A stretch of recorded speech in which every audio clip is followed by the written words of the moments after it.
Yeah, he's seeing quite a sight tonight on all the fires there in Ferguson and now in Delwood.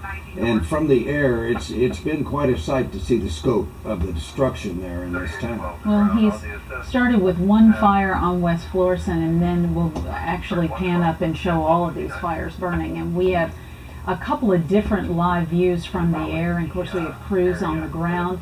And to give you a sense of what is happening, we're going to be switching out anchor teams in just a minute, but we're staying on live here on Fox 2 because this is a story that's still developing. This is by far the crisis is not under control in Ferguson and surrounding communities. Yeah, as we've mentioned, we've both been in this town and covered news for a long time. I've never seen anything like this in our town.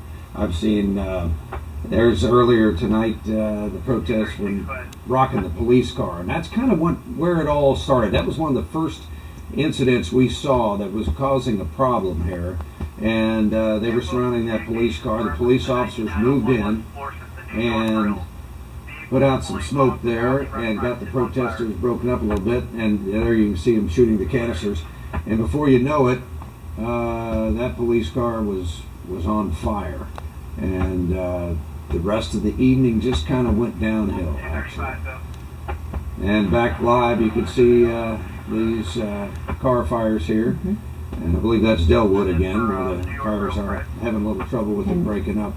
Several fire trucks now on the scene trying to put out these fires and get these under control. We have Bobby Hughes, as we continue to show you live pictures, we have Bobby Hughes on the ground for us. He's going to bring us up to date on what he's seeing. He's heading to some of these locations. Not a lot of action right there, but we can have Bobby talk and we can show the fire pictures and what's happening in Ferguson and Delwood. Bobby, go ahead. Hey, good morning, guys. Yeah, I'm just leaving the Youth City area. Youth City officers that were shot on Canton Avenue there. They're still processing that scene, no longer searching for a suspect immediately at that home. And for a while, they thought the suspect was in the home, but now they're just doing crime scene techniques there at that location. We're just hearing a report of a shooting victim at Lucas and Hunt and Ford Avenue. One officer just called that in, said he had a shooting victim there. EMS is en route. We're not sure of that circumstance, but that is up in the Ferguson area. That's just right by the command post there. So we're going to try to head up that way and check that out.